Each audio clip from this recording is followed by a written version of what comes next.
Denver mayor picks a former Superfund site on Santa Fe Drive for its first micro community. This is a toxic waste area. Now, rest assured that the site that this is a tiny home community. We call them tiny homes here in Seattle. In Denver, it's a micro community. It's small houses, but big community.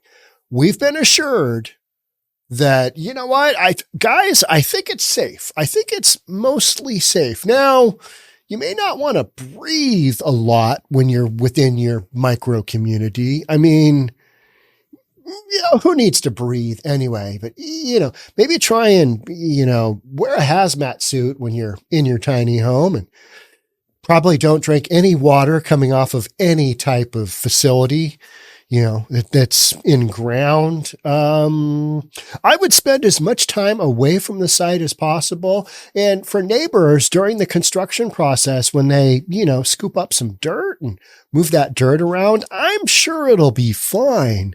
Because, we're going to put a micro community there. It's Denver, mile high. Got things going on, right? It's going to be fine. It's going to be fine. Let's get into it. Here we go. In doing research for this podcast, it was hard to determine, is this in an actual Superfund site, or is it just kind of close enough? And then I got to thinking, does it matter? I mean, who's to say, all right, you're 3,000 feet away, as we'll read, you're 3,000 feet away. You're going to be just fine. It's fine. You're going to be good. Oh, what about underground water from this to the area? I mean, that's the Aaron Brockovich, right? I mean, it's that whole deal. Well, the water sloughs off, or the sealant sloughs off the leather, and then it goes in, they did that whole thing. Yeah. Who's to say that this homeless encampment that's being constructed, this site for this homeless encampment, is truly good to go? Because we've been told that how many times? It's good to build a community there. It's fine. My wife's family, there was talk of how, my father-in-law died when he was 60 or 61, my wife's real dad, and his sister died. And then who else did we have? There's a couple of other people that died really young. And one of the theories was, hey, you had a toxic environment in that one house that they grew up in Everett. Everett, Washington. That was one of those things. So in the back of my mind, it's always been, okay, so, it's a real thing. You can die from toxicity. And when you're in close proximity, yeah.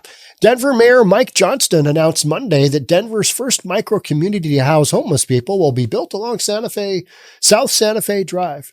Johnston, who has vowed to house 1,000 homeless people by year's end, said city officials will break ground soon at 2301 South Santa Fe Drive. Now, when was this article done? October 10th. So it's okay. So this is fresh. This is brand new. So you got October, November, December. You're going to bring in the little tiny homes.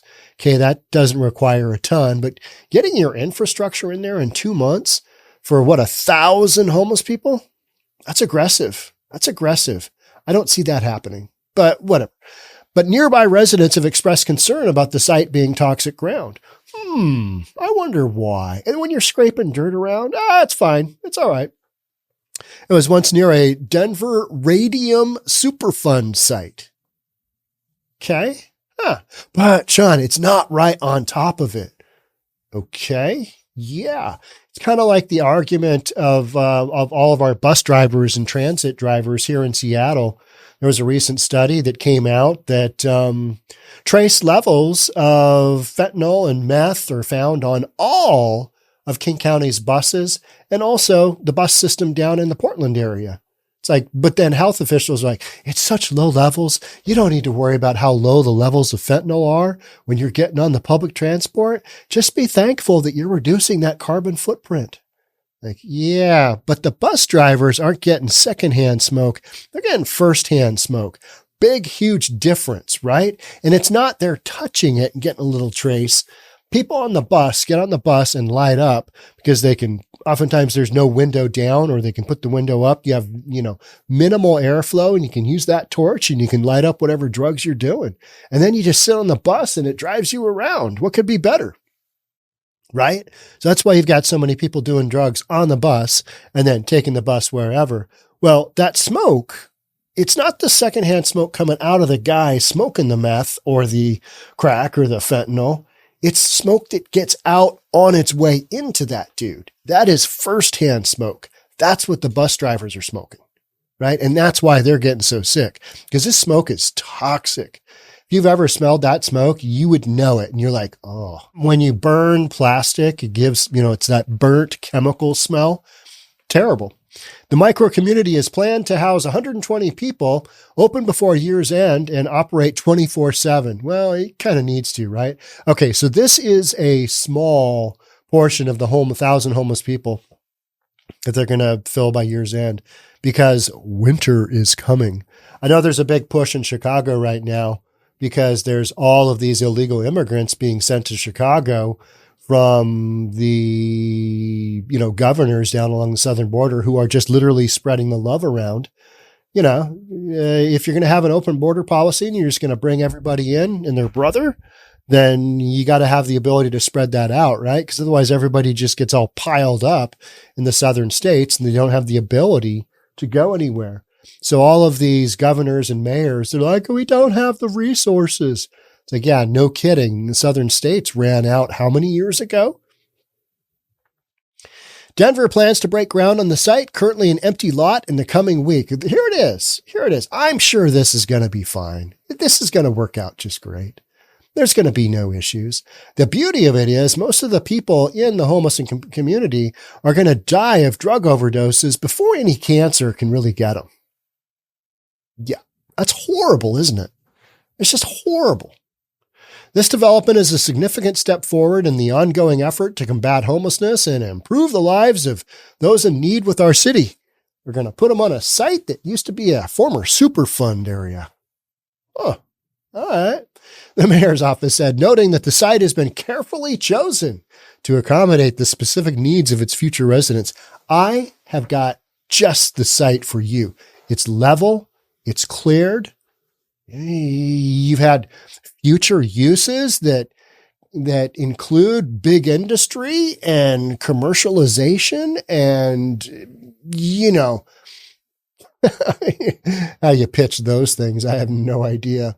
Micro communities are a strategy by Johnston to put homeless people in a community of air-conditioned and heated shelters with wraparound services such as mental health treatment and employment help. How about, where in the hell is the addiction services? Why are we always forgetting that?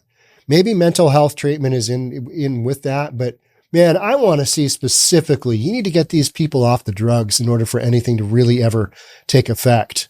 Because anything else is just kidding ourselves. Put them in a tiny home. It'll be fine. Mental health treatment and employment help, bathrooms and community spaces. None of that matters unless these people get sobered up. It just doesn't. You can't get a job when you're high. I don't know if you know that. That just doesn't work out. The goal is to provide temporary housing to transition homeless people into more permanent, affordable housing solutions, the mayor said. I do not disagree with the concept and construction and implementation of tiny homes as a solution.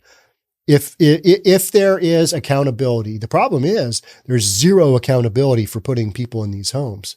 There'll be some rules within the community, but it's not an upright, hey, we're going to drug test you once a week. And if you fail, get the F out, right? There's none of that.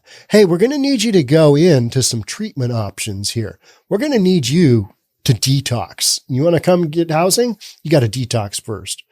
And you'll have a caseworker that goes right up your rear end. That's what we need. That's what we need. That's what we desperately need. Don't have it. So micro-communities are perhaps the most controversial housing strategy Johnston has put forth.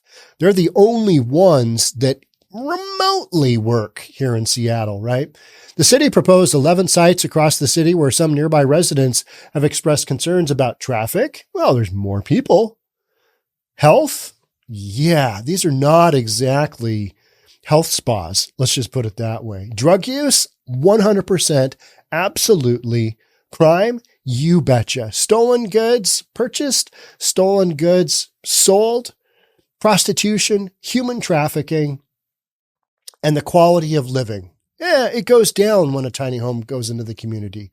The podcasts I did on all the targets that are being shut down, oftentimes it's because of, where they sit within the community and how many of the homeless, drug addicted homeless from the community are coming in and shoplifting.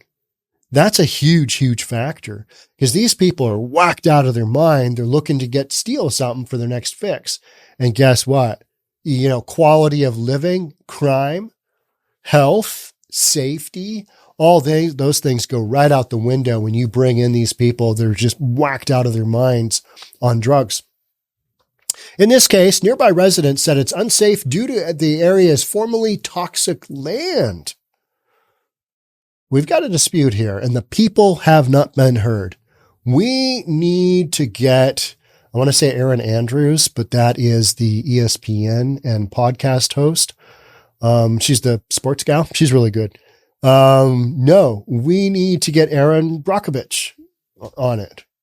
We need to get her on top of this, right? We need to get, what's her name? Julia Roberts. Yeah, whatever. Don't really care. Although Pretty Woman with Richard Gere. I'm a big Richard Gere fan. Movie Breathless. That's some good stuff there. The site used to have a toxic waste dump within a 5-block radius, according to nearby resident Daniel Riley. Don't go back in time there, Daniel. Don't bring up the past. But, when the bulldozers come in, you might want to take a little vacation. Just go away.